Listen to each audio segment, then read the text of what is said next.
pejabat kita sudah namanya disebut dalam peradilan, tidak ada yang namanya rasa malu, rasa etik dia bersalah. Nah, bagi kita Jokowi ini memang dari dulu kita menganggap Jokowi ini memang kacau sebagai presiden. Kalau enggak kita akan mendesak, mendorong publik untuk membubarkan KPK. Ya situasi hari ini merosot banget ekonomi rakyat. Mungkin rakyat kan dinina-bobokan oleh bansos hanya karena dia anak presiden, dia anak pejabat, terus dia diamankan dari republik ini.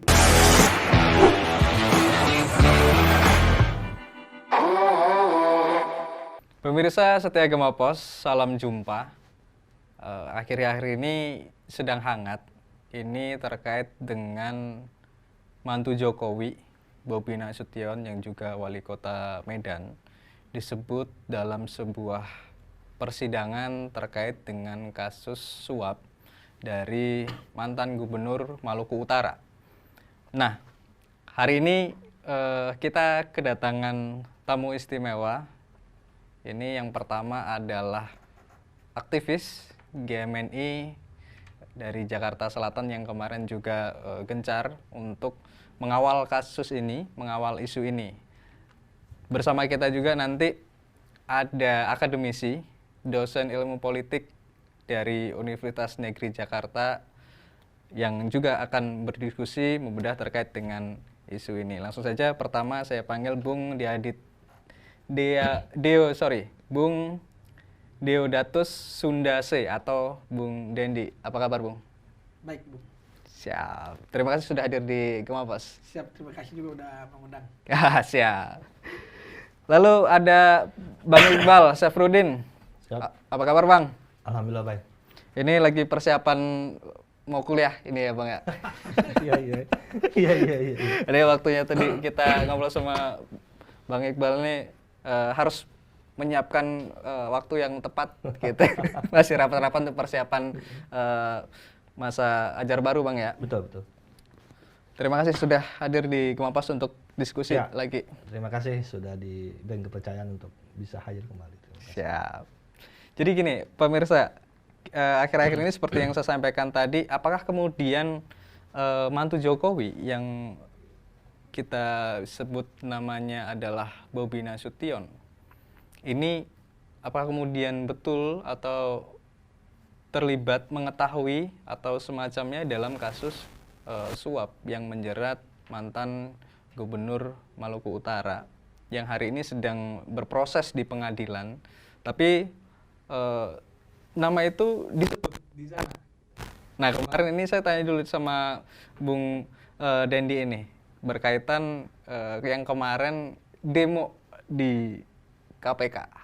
Bung Dendi, kemarin gimana demonya di KPK, Bung? Jadi kemarin itu pas di hari Jumat tanggal 9 Agustus kawan-kawan dari Gemini Jaksel melakukan aksi dengan menuntut KPK bukan alat rejim terkhususnya Jokowi dan bukan alatnya istana mengenai kasus Blok Medan ketika nama Bobi Nasution dan Kahiyang selaku anaknya presiden dan Bobi selaku menantunya presiden namanya terungkap di sidang tipikor Pengadilan Negeri Tinggi Ternate.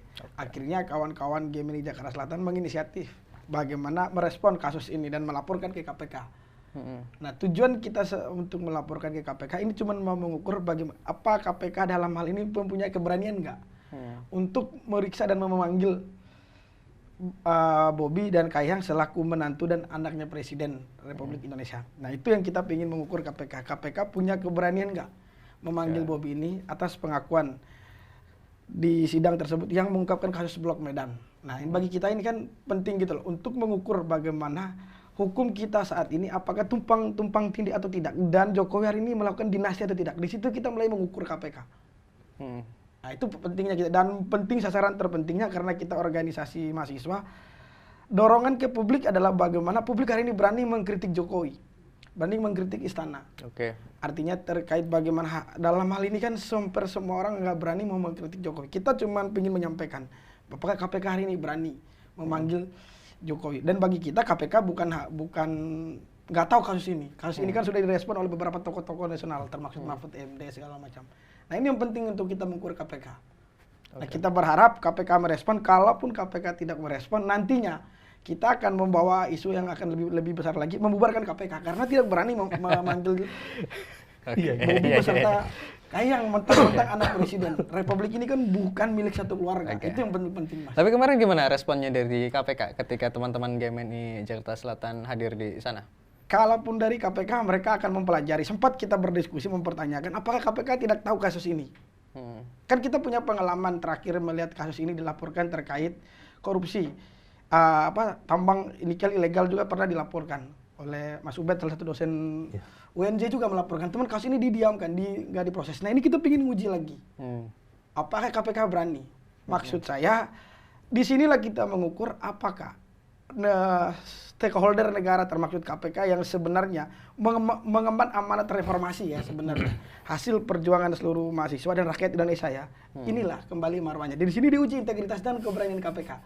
Karena historis lahirnya KPK itu kan dari reformasi. Di sini kita ingin menguji KPK. Dan apakah benar kita mengatakan Jokowi itu dinasti? Tapi sempat diskusi berarti kemarin ya setelah sempat datang. Kita mempertanyakan apakah, dan kita lapor yang pertama gitu loh. Makanya kita sengaja kita tanya siapa yang udah lapor di sini KPK. Belum ada yang melaporkan hal itu ternyata. Makanya saya mempertanyakan ke pengadilan itu apakah kawan-kawan di KPK ini tidak mengetahui kasus ini. Sedangkan kasus ini di pengadilan tipikor ternyata yang membawa kasus ini ke pengadilan adalah KPK itu sendiri. Nah, ketika nama Bobi Kahiyang dipanggil, kenapa ini tidak ditindaklanjuti? Nah, itu mungkin itu konflik kepentingan apa keterhubungan Jokowi sama istana. Nah, mungkin itu yang penting kita. Siap, Bung Dek, terima kasih. Jadi kemarin kalau dari saya sempat baca juga dari pemberitaan bahwa KPK sempat dari pihak KPK sempat berbicara kalaupun memang ada kebutuhan terkait dengan pemeriksaan atau dan lain sebagainya, KPK katanya kalau ada kebutuhan bisa saja dipanggil begitu. Tapi Bang Iqbal, kalau kita melihat kasus hari ini, kondisi yang sedang berkembang juga isunya, kalau dari segi akademisi melihatnya seperti apa, Bang? Ya, ini menarik. Sebelumnya terima kasih pada adik-adik GMNI yang telah berani dikatakan tadi oleh saudara kita bahwa pertama, artinya hebat itu, berani melaporkan anak dan menantunya presiden. Kalau saya melihat bahwa kalau sudah memang nama disebutkan 3 kali dalam persidangan, bahkan oleh 3 orang, oleh mantan gubernur, lalu oleh kepala dinas, dan juga oleh staf ahlinya gubernur, maka saya katakan KPK harus berani. Tidak boleh tidak. Kenapa? Karena sudah ada 3 saksi. 3 saksi semuanya mengatakan ya harus panggil, tidak. Itu yang pertama. Yang kedua, secara etik politik harusnya Bobi itu dia harus mengundurkan diri, bukan untuk dia malah cawe-cawe untuk maju menjadi gubernur. Karena itu tidak beretik. Di Korea Selatan baru hanya sekedar isu ibu negara itu langsung mengundurkan diri. Tetapi pejabat kita sudah namanya disebut dalam peradilan, tidak ada yang namanya rasa malu, rasa etik, dia bersalah. Oh, saya disebut, maka saya harus bertanggung jawab. Bukan dia berkomentar di dalam media bahwa saya tidak etik menanggapi hasil persidangan. Itu salah. Harusnya dia tanggapin untuk membuktikan bahwa dirinya tidak terlibat. Bukan dia malah mengatakan seperti itu. Karena etik publik itu harus dibuktikan dengan dia berani mengutarakan bahwa dia tidak terlibat dan dia bersih di situ. Yang berikutnya bahwa KPK juga di satu sisi dia juga harus membuktikan bahwa betul kata Bung mahasiswa GMNI kita ini menarik bahwa KPK harus membuktikan bahwa dirinya adalah sebagai penegak hukum. Dia harus berani memanggil, memeriksa Bobi dan Kahiyang. Tapi problemnya tidak semudah itu juga. Karena ada dalam susunan KPK itu ada namanya Dewan Pengawas di atas lagi. Jadi KPK juga harus izin dulu. Nanti harus izin ke presiden juga. Nah ini kan problemnya. Nah maka KPK satu sisi juga harus berani, satu sisi juga Pak Jokowi juga harus memberikan izin menantu dan anaknya itu diperiksa. Untuk membuktikan bahwa Pak Jokowi tidak ikut campur di dalam ikut campur dalam perusahaan Bobi dan Kahiyang. Dia harus memberikan izin itu sebagai etik, memberikan contoh kepada publik. Saya seorang ayah, saya tidak membela anak saya. Silakan dibuktikan di persidangan. Dan dia seperti itu, karena kan siklus daripada KPK memanggil orang seperti itu. Maka ada di tangan Pak Jokowi itu. Maka Pak Jokowi harus berani membuktikan itu agar dia tidak disangkakan atau seret namanya dalam kasus perusahaan tambang di Maluku Utara. Oke. Itu harus clear di situ. Nah, maka baik Bung Bobi ya selaku calon gubernur Sumatera Utara serta KPK juga harus membuktikan tidak terlibat. Jangan hanya diam, saling sandang, membuat gaduh di masyarakat. Kedudukan kita sebagai warga negara dijamin dalam undang-undang sama. Equality before the law itu. Ada azas praduga bersalah. Kita juga tidak boleh menghakimi bahwa dia menjadi tersangka. Tapi kalau sudah ada bukti-bukti dipanggil, cukup panggil saja buktinya. Ya. Jika memang tidak, katakan tidak. Jika katakan iya. Jangan sampai nanti ini membuat masyarakat tidak percaya terhadap instrumen penegak hukum. Dan saya rasa tidak hanya tugas KPK juga dalam untuk menangani kasus korupsi, ada kepolisian, ada kejaksaan. Silakan kerja bareng apakah benar terlibat. Saya rasa mafia-mafia pertambangan, saya rasa banyak hari ini para pejabat daerah yang daerahnya kaya akan sumber daya alam, dia pun terlibat bermain. Oke. Tapi menurut gini Bang, menurut Abang dari analisanya Bang Iqbal, ini kenapa kemudian KPK belum merasa, tadi kan sempat bicara bahwa kalau misal persidangan membutuhkan kesaksian atau pernyataan dari Bobi nanti akan dipanggil. Tapi dari 3 saksi yang Abang sebutkan tadi itu, dari mantan gubernurnya sendiri yang berkasus, dari kadisnya, sama dari staf ahlinya, itu sudah menyebutkan. Tapi kemudian kalau menurut Abang, kenapa KPK sampai hari ini ya yang kasusnya tapi belum sempat dipanggil seperti itu Bang? Ya, karena dalam dalam birokrasi dan politik itu pasti ada urutannya. Bahkan di dalam aturan KPK pun, walaupun KPK katakan dia mau main memanggil tanpa ada izinnya yang di atas Dewan Pengawas, kan nggak bisa Mas. Entah kena kode etik lagi, memanggil tanpa seizin daripada Dewan Pengawas, dan itu jadi masalah nanti. Maka proses memanggil orang yang disangka atau kemudian disangka terlibat itu harus izin dengan pengawas. Kan seperti itu aturannya. Coba dicek lagi aturan mainnya bagaimana seorang KPK mau memanggil, mau memeriksa harus izin terlebih dahulu. Dan itulah yang diprotes oleh para mahasiswa ketika demo besar, salah satunya agar merevisi undang-undang KPK. Serta hilangkan Dewan Pengawas itu. Masa kita mau nangkap maling harus izin dulu? Kan nggak bisa, malingnya buru kabur Bos. Ya kan? Ya kita berpikir positifnya bahwa KPK belum manggil karena birokrasi. Gitu saja. Saya seperti itu. Tapi kemudian kalau di cara basis materinya memang seharusnya sudah dipanggil ya, tapi kemudian belum. Tapi kemudian Bung, kemarin dengar-dengar sudah dilaporkan ke KPK ya, berkas pelaporannya ya.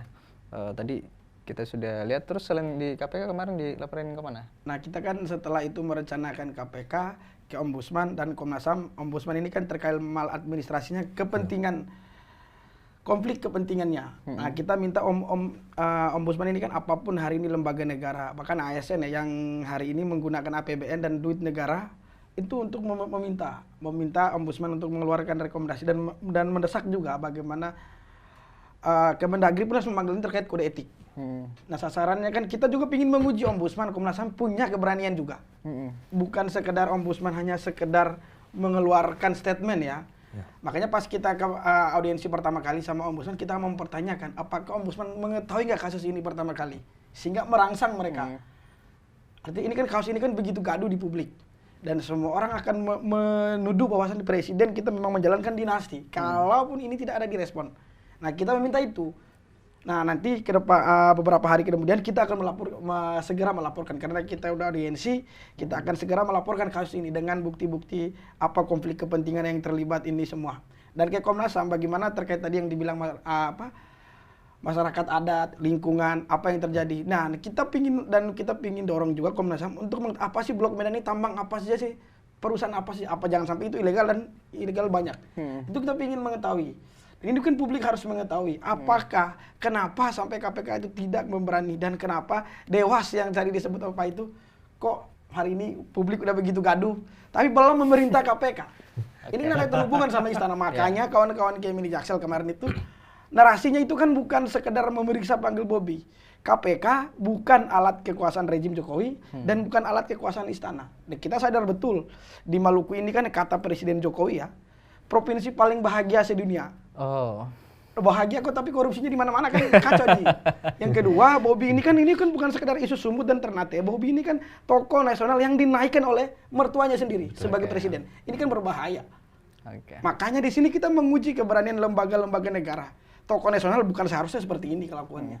Nah, cuman anehnya di akhir-akhir ini pas waktu kita setelah aksi, Bobi itu siap dipanggil.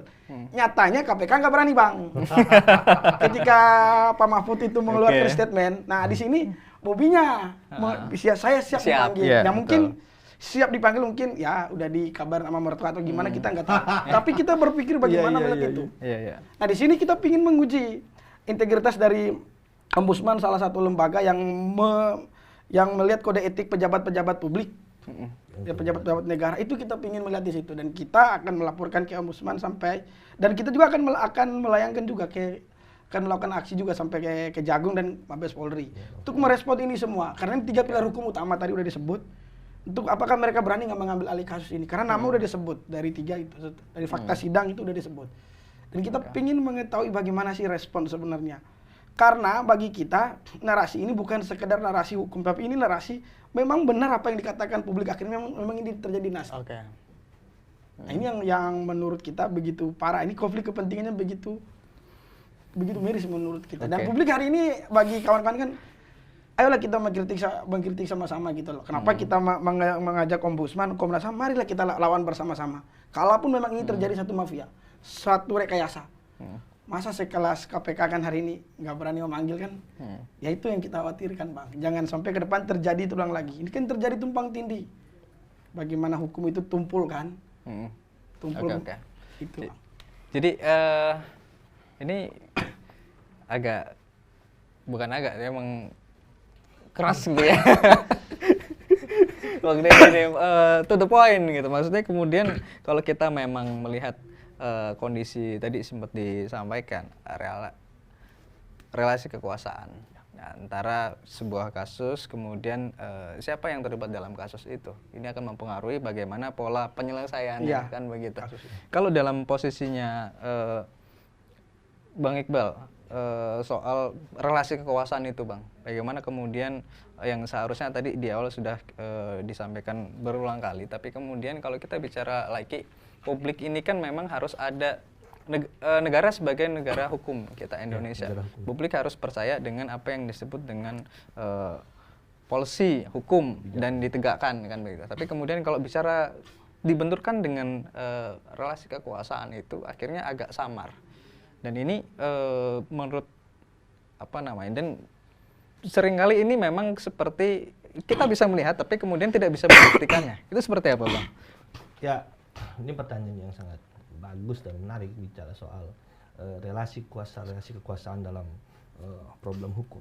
Nah, solusi atau untuk menggrade tersebut adalah bahwa kita atau masyarakat serta para pemangku kebijakan harus berani mengambil keputusan. Problemnya adalah banyak sekali orang atau penegak hukum tidak berani untuk mengadili secara fakta dia bersalah karena dia pejabat, karena dia punya posisi, maka posisinya ringan.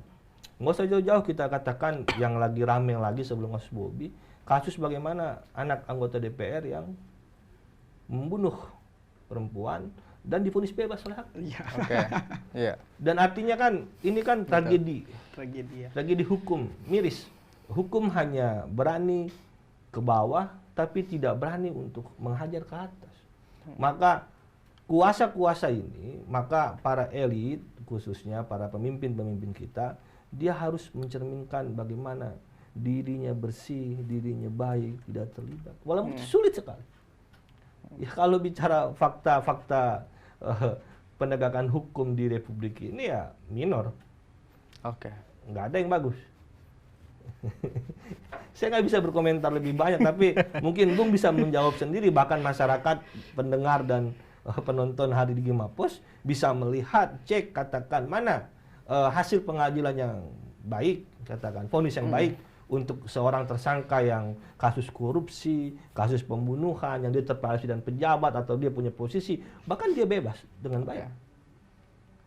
Yang berikutnya adalah bagaimana seorang tersangka, terpidana, koruptor katakan setelah bebas, bahkan dia masih didewakan. Ini kan ada yang sakit di dalam kultur masyarakat kita. Ada masalah. Harusnya kita memberikan efek jera agar dia tidak untuk tidak melakukan lagi. Hukum harusnya memberikan efek jera. Betul. Tapi ini kan tidak. Coba katakanlah kita lihat, apakah hari ini selama banyak orang di koruptor ditangkap lalu divonis, apakah grafik yang menurun? Kan tidak. Berarti kan ada yang salah dalam di Republik ini dalam mengatur hukum itu sendiri. Maka kita juga masyarakat jangan mendewakan bahwa orang yang beruang, orang yang berduit, padahal dia tahu dia tersangka korupsi, dia bebas, lalu kita mendewakan dia karena dia punya uang. Dan itu terjadi loh, Mas. Ya. Katakanlah kita kan beberapa tahun yang lalu seorang tersangka koruptor, dia menang pilkada. Oke. Siapa yang masalah? Artinya kan ada sesuatu di masyarakat kita. Dan itu real ya? Dan itu nyata. Kejadian hari ini. Dan kemungkinan kalau misal ini pun bergulir, Bang, kasus-kasus ini bergulir akan begitu saja hilang. Kalau menurut analisanya bagaimana? Saya rasa tidak mau mengambil risiko yang panjang. Ya, kita paham bahwa kekuasaan ini di akhir kekuasaannya Pak Jokowi, dia tidak mau dia kena image yang buruk.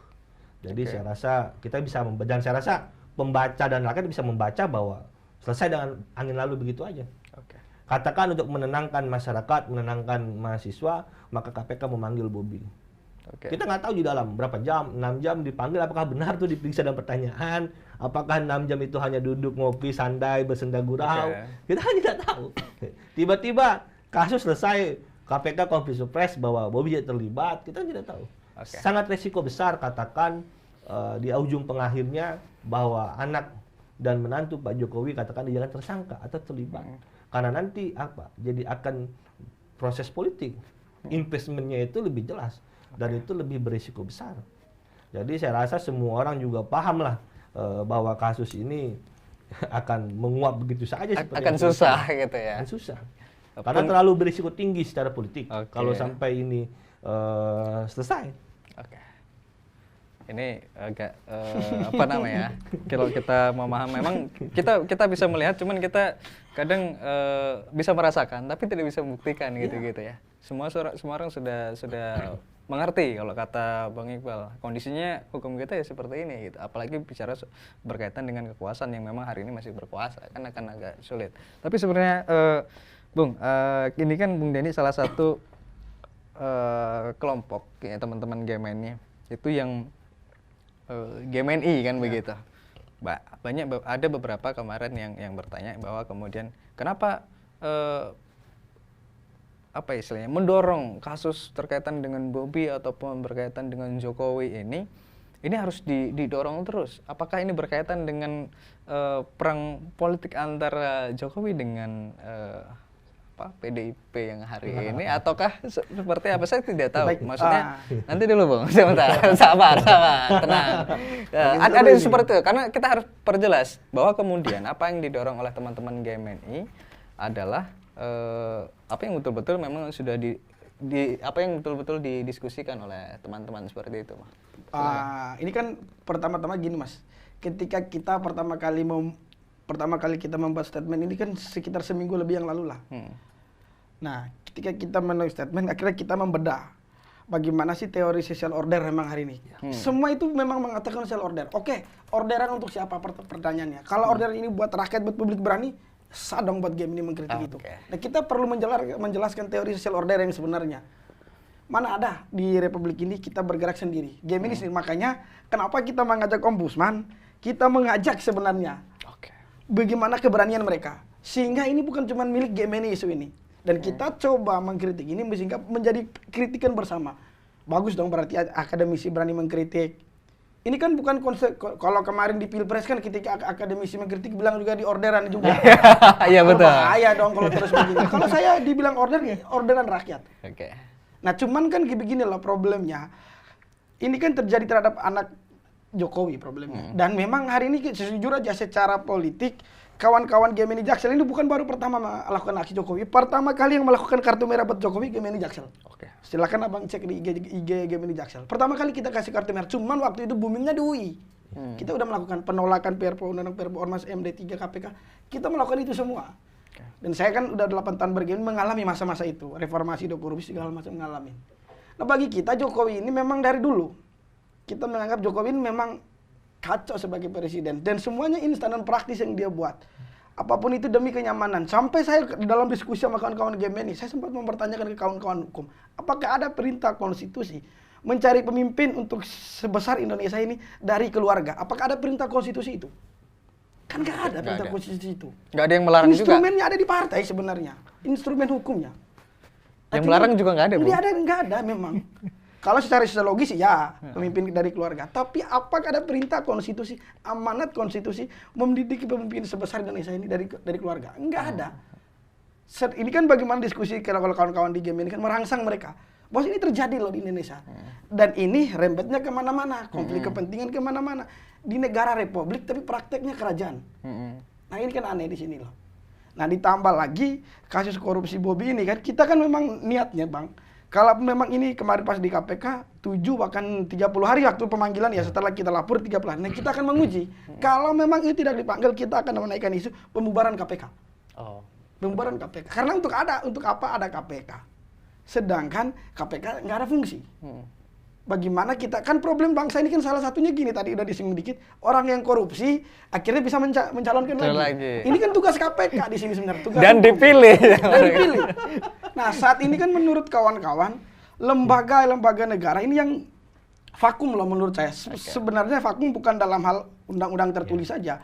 Fungsi KPK, fungsi kepolisian Kejagung itu memberikan tindakan contoh. Karena mereka itu bukan semata-mata menjalankan hukum yang positif. Contoh mereka akan menjadi budaya di dalam masyarakat. Ini kan yang hilang sebenarnya. Nah jangan sampai budaya dinasti ini, ya ini kan ditunjukkan oleh pucuk pimpinan. Sejujurnya kenapa kita berani mengkritik ini, kita pingin secara gamblang dengan terang, kita pingin mengatakan Jokowi harus hard landing di akhirnya. Harus hard landing. Soeharto kok bisa dipanggil kok sama kejaksaan zaman dulu. Berkat gerakan mahasiswa semua. Dan kepolisian kita pingin ingatkan, jangan lupa. Kalian menjadi kepolisian itu hasil dari perjuangan rakyat Indonesia dan seluruh mahasiswa. Sehingga pemisahan dari polisi itu. Kita pingin semangatnya itu loh. KPK pun sama di sini. Nah kita pingin nunjukin itu loh. Bahwasannya kita pingin Soeharto dipanggil dan Soeharto di akhir jabatan dulu betul jadi menteri. Jokowi harus dipanggil gitu loh. Harus diperiksa kejaksaan. Ya mungkin kawan-kawan hari ini kan begini loh. Persoalan respon ini mungkin kawan-kawan kaget. Yang paling berani dan gamblang sebenarnya kawan-kawan Tempo. Dan Tempo pun anak sejarah. Anak sejarah dibredel di zaman reformasi dan sekarang dilempar akhirnya. Bicara soal IUP. Iya, ini kan harus solidaritasnya nongol gitu loh. Kemarin pas di KPK, pas di wawancara saya membicarakan itu. Kawan-kawan wartawan dan jurnalis, ayo kita bersolidaritas. Ini bukan problem semacam-macam Tempo semata-mata. Ini kan bagaimana keberpihakan kita gitu loh. Masa kita dengan kondisi yang begitu miris hari ini loh. Artinya kan ya suka-suka Jokowi jangan angkat Bobi jadi tokoh Nasution. Tokoh nasional kan suka-suka mereka aja. Kan aneh gitu loh masalahnya. Apa prestasinya gitu loh maksudnya. Prestasinya Bobi kan gak ada sebenarnya. Terus ini menjerat anaknya. Kemarin itu ya terkait kasus GK hilirisasi sekitar 1.500 lebih itu ton nikel yang kirim itu kan terlibatkan perusahaan GK hebat. Itu juga nggak direspon gitu loh. Nah itu kan yang dilapor oleh akademisi, memang punya basis data dan lengkap dan laporan itu bentuk kasus gitu loh. Ini pengaduannya. Nah kita ingin menguji sebenarnya Mas. Bagi kita kenapa kita ingin melibatkan semua stakeholder ini? Ayo kita berjuang bersama-sama. Ya supaya ketika yang jadi bahan diskusi akademisi pakar politik di televisi, bagaimana Jokowi hard landing? Ayo kita praktekkan. Makanya kita berjuang melalui mekanisme yang legal dan bagaimana jalanan non litigasi kita praktekin. Dan kita perlu membangun sinergitas dan solidaritas itu di kawan-kawan media solidaritas. Karena bagi kita miris loh Jokowi ini.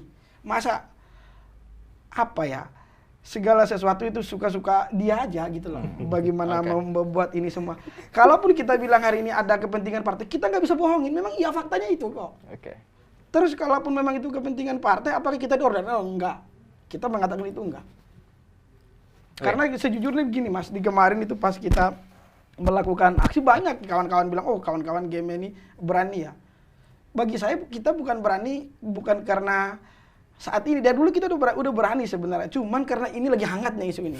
Memang hangat dan kita ingin menguji itu sebenarnya, Oke. Mas. Ya, jadi niatnya memang apa ya kemudian kalau menguji ini kan bukan mempertanyakan, tapi kemudian memang fungsinya harusnya seperti itu. Iya. KPK, kemudian kepolisian, kejaksaan. Nah, didoronglah oleh non litigasi. Non litigasi ya. Nah, non litigasi. Jadi apakah kemudian ini pertanyaannya bersama ini? Apakah kemudian nanti mereka berani? Nah, ini yang jadi pertanyaan bersama kan. Soal berani atau enggaknya nanti kita buktikan di perilakunya kan. Perilakunya seperti apa? Apakah kemudian betul seperti yang diharapkan mengusut tuntas dengan semua yang terlibat dipanggil, terus kemudian transparan dalam proses pelaksanaannya, ataukah kemudian tadi seperti yang Bung Iqbal sampaikan dipanggil tapi kemudian putusannya tidak transparan kan gitu. Ini yang tidak kita harapkan. Makanya kita diskusikan ini supaya transparan semua gitu. Apa yang dilakukan oleh penegak hukum termasuk KPK, kepolisian maupun Kejaksaan Agung supaya transparan juga dalam konsep penanganan ini. Tapi Bung, kita kan pengen sebenarnya tidak hanya blok Medan saja yang diangkat. Blok-blok lain ataupun sosok-sosok lain ini juga harus semisal kalau bicara soal kasus hari ini tidak hanya Iup saja, itu berkaitan dengan ada emas, ada kemudian nikel dan lain. Ini banyak nih Bang Iqbal. Jadi kalau kita bicara soal ini kan case Bobby karena memang dia relasi kekuasaan sebagai mantu Jokowi mungkin saja kuat. Tapi yang lain ini kan banyak juga, Bang. Dan ini masih juga banyak penegakan hukum itu yang terkatung-katung juga gitu, Bang. Masih nggak transparan juga. Misal kita bilang siapa Harun Masiku gitu kan, atau kemudian yang lain yang sampai hari ini masih terlama-lama. Bisa nggak kemudian kasus Bobby seperti yang kalau Abang bilang tadi kan ini bisa saja menguap gitu aja. Tapi kemudian ketika ada yang ternyata KPK berani, memungkinkan nggak Bang itu terjadi gitu? Iya, memungkinkan. Kenapa tidak? Karena ketika sirkulasi kekuasaan berganti, lalu katakanlah Prabowo ingin membuktikan bahwa dia tegas dalam pemberantasan korupsi, lalu bahkan kasus itu sampai menyenggol Jokowi, bisa saja dapat tidak. Tapi kan anaknya juga masih jadi wakilnya, Pak. Kenapa? Anaknya Jokowi kan masih jadi wakilnya Prabowo juga. Sekarang gini, karena di dalam konstitusi kita kekuasaan itu kan ada di tangan presiden tuh. Maka muncul bahkan ketika itu seolah-olah bahwa pres itu hanyalah ban serep. Kan gitu. Jadi kita tidak melihat ke sana, tapi kan bagaimana instruksi presiden, instruksi tertinggi dalam konstitusi. Bisa dia memerintahkan silakan kasus dugaan korupsi 10 tahun yang nominalnya besar, saya saja. Nah, itu yang pertama. Yang kedua, kasus blok-blok lainnya. Ngeri juga. Ya, saya rasa bukan rahasia umum juga bahwa kasus pejabat publik lalu dia terlibat di dalam usaha pertambangan. Nggak usah jauh-jauh lah, saya nggak mau sebut. Ada juga menteri juga ikut terlibat di dalam usaha pertambangan. Masalahnya adalah kita tidak begitu tegas menerapkan aturan. Katakanlah saya sepakat bahwa Ombudsman harus menindaklanjuti laporan mahasiswa Gemini, karena di situ ada kepentingan antara dia sebagai pejabat publik, di satu sisi dia sebagai seorang investor, atau dia sebagai seorang yang berdagang untuk mengelola tambang. Dan itu banyak, Mas. Buka Google, datanya itu banyak sekali. Bahkan katakan di satu pulau Kalimantan itu kita bisa punya tahu siapa di tambang Kalimantan. Bahkan calon gubernur, calon bupatinya itu harus soan dulu ke perusahaan itu. Pas itu menang. Di Papua pun sama, banyak blok di Papua, apalagi blok ini bukan rahasia umum, blok-bloknya itu blok-blok orang besar semua itu. Ngeri-ngeri sedap. Ngeri-ngeri sedap. Tapi gimana berani? Kira-kira biar teman-teman gimana yang di depan kan. Jadi emang kalau di dalam kekuasaan ini memang negara, ya siapapun yang berkuasa nanti dia harus tegas menyiapkan aturan. Katakan bahwa pejabat publik tidak boleh untuk terlibat dalam usaha pertambangan. Pejabat publik atau pejabat politik dibatasi kepemilikan medianya. Katakan di Italia itu sudah jelas itu aturannya. Setiap calon perdana menteri dia hanya boleh memegang 2 media. Dan itu pun bukan posisi pemilikan, dia harus melepas sahamnya. Di Indonesia belum ada aturannya. Seorang menteri, katakan hari ini berita yang sering saya tonton yang tadi milik BUMN, hari ini karena menterinya udah membeli secara duit pribadi, beritanya udah beda. Udah beda. Nah ini yang harus diatur juga jangka panjang ke depan. Bagaimana negara mengatur bahwa pejabat publik, pejabat politik tidak boleh memiliki media. Capres tidak boleh memiliki media. Lalu daerah-daerah yang kaya akan sumber daya alam ini harus dimonitor. Keserakahan ini atau blok-blok tadi itu kan hampir dikuasai oleh elit pusat. Maka kita harus meng-cross check, lihatlah bagaimana aturan di Undang-Undang Omnibus Law. Bahwa investor ketika dia mau izin itu semua harus ke pusat, bos. Jadi makanya sekarang otonomi daerah ini atau orang-orang daerah yang memiliki sumber daya alam ini protes. Karena kuasa mereka nggak ada. Jadi pejabat-pejabat daerah hari ini pun sebenarnya teriak. Karena kuasa mereka untuk mengelola, bahkan memainkan tambang, atau memainkan sumber daya alamnya di daerah, menjadi terbatas. Karena ada aturan tadi. Dan semua harus ke pusat. Nah, mungkin bisa jadi juga karena kasus di Halmahera itu, atau di Maluku Utara itu, bagian daripada itu. Sedangkan pejabat daerah itu kan harus izin dulu, ujung-ujungnya ke pusat dulu. Pusatnya siapa nih? Gitu nah, kan? maka akar masalah itu harus diselesaikan dengan aturan. Maka penting juga kita untuk masyarakat paham akar masalah dengan membaca di mana pangkal masalahnya. Kenapa semua ini pengelola tambang ini ada di pusat? Mengapa aturannya dibuat semua izin harus ke pusat? Ya karena pemain-pemainnya jadi pusat. Kan begitu. Jadi makanya kalau misalkan adik-adik mahasiswa ke daerah, lihatlah bagaimana daerah-daerah hari ini juga menjerit atas kebijakan pusat. Nggak ada. Katakan dalam Undang-Undang Omnibus Law itu saya baca 3 Undang-Undang Omnibus Law tuh, dari yang 800 halaman, 1000 halaman sampai dengan yang terakhir 1200 halaman tuh. Bahkan sampai urusan gedung pun bangun sekian lantai itu tingkatnya kabupaten, sekian lantai tingkatnya provinsi, sekian lagi harus ke pusat. Nah, maka undang-undang ini pun harus kita perbaiki. Jangan undang-undang ini pada akhirnya mencengkramkan pusat ke daerah-daerah, penghasil daerah, semuanya disedot ke pusat. Apa beda sama Orde Baru? Yang hasil sumber daya alam hanya dikuasai pemerintah pusat. Kalau emang niatnya adalah otonomi daerah, maka kembalikan ruh daripada pengelolaan sumber daya alam itu ke daerah. Tapi masalahnya nanti daerah main juga nggak sama daerahnya. Ya makanya kan tadi di awal saya katakan, maka harus dibuat aturannya. Aturannya bahwa pejabat publik yang berkuasa, bupati, gubernur tidak boleh ikut dalam perusahaan atau dia main tambang. Sebagai regulasi, sebagai pemberi izin, yes. Tapi sebagai dia pemain, investor memainkan saham, itu punya dia, tidak boleh. Kalau ngebohirin, Bang? Kenapa? Nah, kalau modalin PPATK.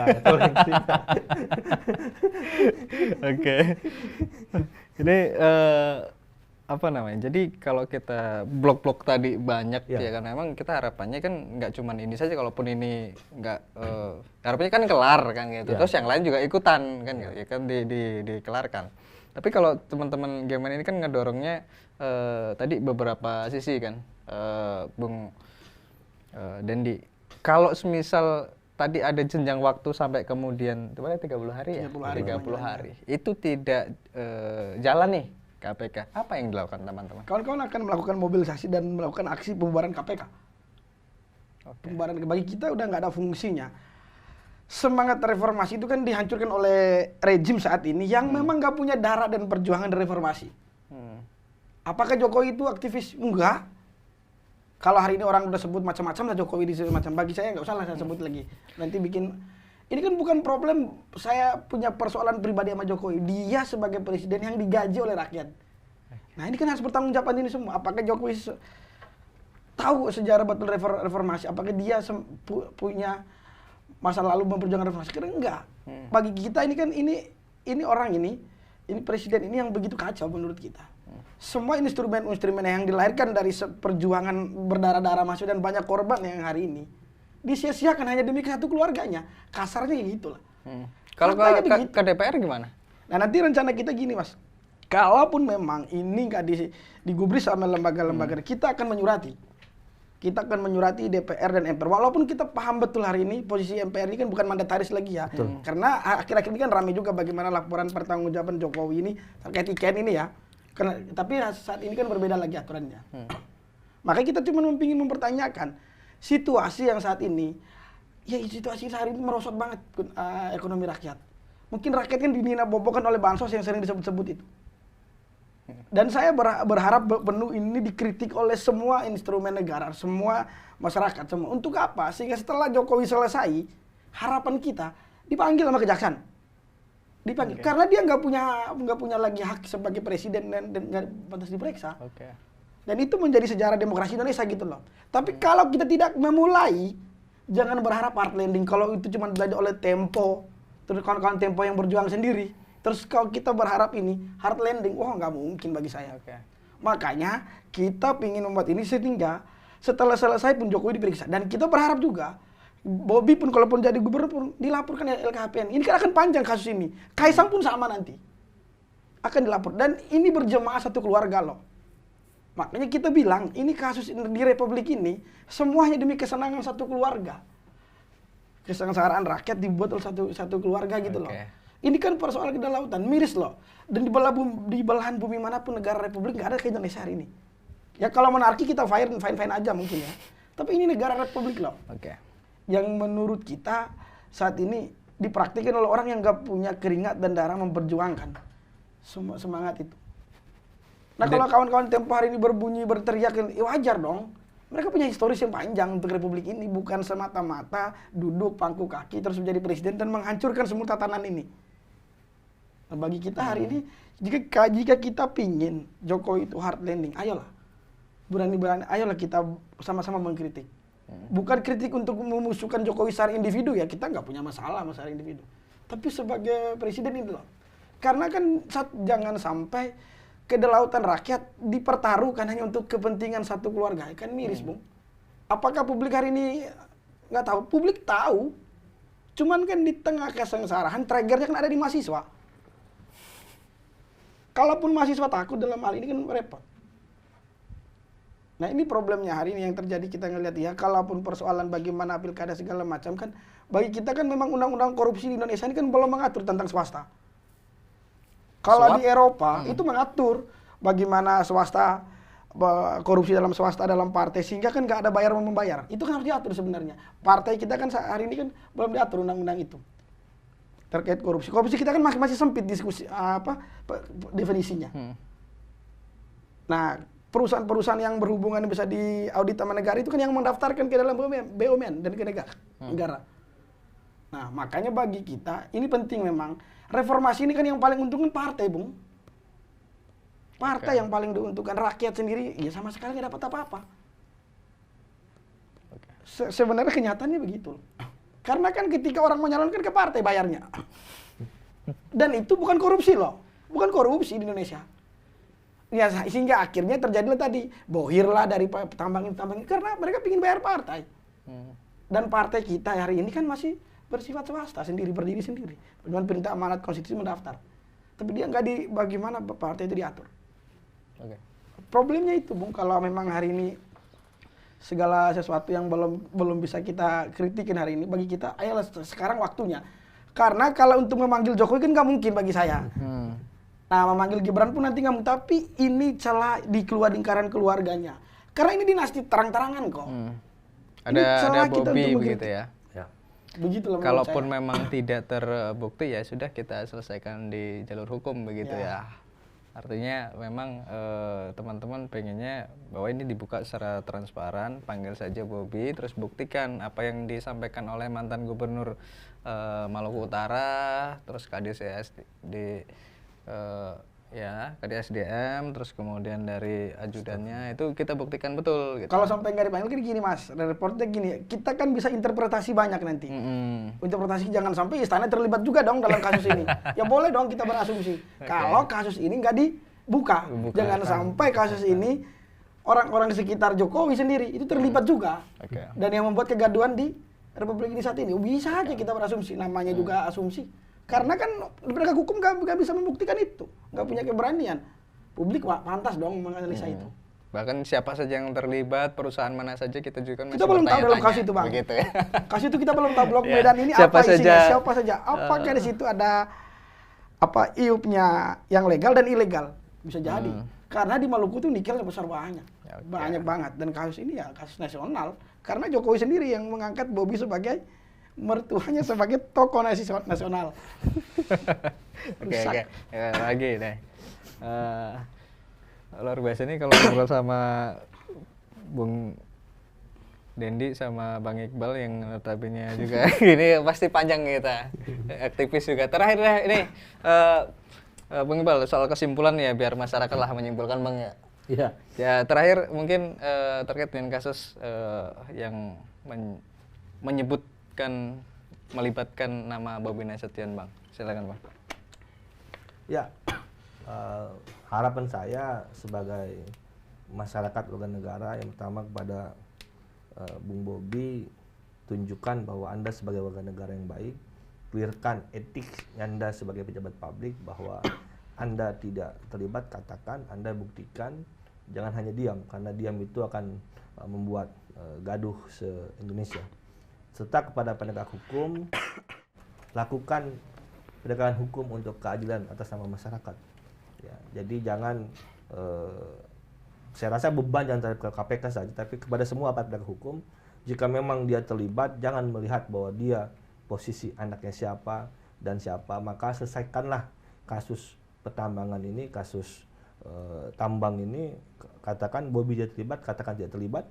Kalau memang dia terlibat, maka buktikan kalau dia memang terlibat. Jangan pandang bulu, dan tentu resiko-resiko yang politik itu akan besar. Yang pertama, jika Bobi dia ditarik, dipaksakan secara tersangka, maka secara politik itu akan memanas di parlemen. Katakan tentu hari ini katakan koalisi adalah sangat solid terhadap Pak Jokowi. Tapi kalau misalnya katakan ada yang jahil memanfaatkan kasus ini secara politik, bisa saja itu menyerempet kepada pemakzulan Pak Jokowi, dan ini sangat buruk sekali secara politik. Sebagai masyarakat tentu kita tidak boleh apatis terhadap setiap isu-isu apa yang ada di masyarakat, isu-isu yang menghangat. Tentu civil society kita harus kuat. Kalau civil society kita lemah, khususnya pada para pendengar, para penonton kelas menengah yang terdidik, jangan hanya diam saja. Karena kalau diam saja, tentu para orang yang berkuasa akan semakin ganas menindas kita. Ya, mungkin itu saja. Tentu para teman-teman mahasiswa tetap lakukan yang terbaik fungsinya sebagai pengawas jalannya pemerintahan. Kalau ada yang bilang ada orderan dari mana, jawab saja, orderan dari hati nurani, orderan daripada masyarakat yang membutuhkan rasa keadilan terhadap Republik ini. Saya rasa itu, terima kasih. Siap, luar biasa Bang Iqbal. Ini mendorong, menyemangati teman-teman mahasiswa ya kan untuk terus maju menyuarakan apa yang menjadi kegelisahan atau persoalan di masyarakat. Bung Dendi, terakhir closing statementnya, harapannya silakan. Harapan kita kan KPK harus berani memanggil dan memeriksa Bobi, dan harapan kita untuk kawan-kawan aktivis mahasiswa ya, kalaupun memang hari ini kawan-kawan merasa aman-aman saja, kalau gabut, ayolah kita gabut dengan menghilangi gabut kita dengan mengkritik rejim saat ini. Supaya apa? Kedepannya kita nggak usah terlalu berharap bahwasannya nanti kalau pergi Presiden Prabowo dia akan memeriksa. Karena nggak, Republik ini semuanya punya kartu kok. Semuanya punya kartu truk masing-masing. Ya kita sebagai orang yang berada di luar sistem, kita nggak perlu berlogika itu bagi saya. Ayo kita hajar sama-sama dulu. Bagi kita kalau bergabut kritiklah rejim saat ini. Memang mempraktekkan hari ini sangat buruk gitu loh. Bagaimana politik dinasti dijalankan, dan kita meminta bahwasannya semua aparat hukum, 3 pilar hukum KPK, Kejagung dan kepolisian harus menindaklanjuti ini untuk membuktikan integritas dan keberanian mereka. Keberadaan polisi, keberadaan KPK bukan semata-mata keinginan istana, tapi keinginan dari rakyat dan perjuangan dari darah rakyat. Ya itu yang kita inginkan. Dan jangan sampai kasus-kasus seperti ini dibiarkan. Nanti pun akan menjadi panjang sebenarnya, akan menjadi Bobi-Bobi berikutnya. hanya karena dia anak presiden, dia anak pejabat, terus dia diamankan dari republik ini. Dia orang yang paling aman di republik ini. Enggak. Artinya kan jangan sampai kasus ini membuat kepercayaan publik terhadap negara itu menurun. Ya kalaupun kita berharap sepenuh-penuhnya Presiden Jokowi hari ini menunjukkan integritasnya gitu loh, sehingga tuduhan terhadap dia sebagai dinasti itu nggak ada. Makanya ini integritasnya kita diuji juga sebagai presiden, dan istana hari ini harus netral gitu loh. Jangan sampai istana hari ini kan banyak mengklarifikasi yang sebenarnya bukan pakemnya. Dia harusnya melindungi Presiden Jokowi sebagai presiden yang mereka ditugaskan, tapi mengklarifikasi nggak penting-penting gitu loh. Nah, kita berharap penuh KPK harus berani menindaklanjuti dan memanggil dan memeriksa Bobi. Kalau enggak, kita akan mendesak dan mendorong publik untuk membubarkan KPK. Begitu. Luar biasa, keras. Ini khasnya mahasiswa ini begini, langsung. Kalau nggak mau jalan, ya ngapain di situ kan? Gitu. Bubar aja. Bubar aja. Baik, terima kasih sekali lagi Bung Dendi, Bang Iqbal sudah diskusi bareng kita. Ini kesimpulannya nih biar masyarakat yang menyimpulkan sendiri begitu Bung ya. Baik, pemirsa, demikian diskusi kita. Kalau mungkin nanti masih ada pertanyaan silahkan bisa tulis di kolom komentar. Terus dukung kami Gema Pos dengan like dan subscribe. Terima kasih sekali lagi. Sampai jumpa. Terima kasih Bang. Alhamdulillah. Thank you. Thank you.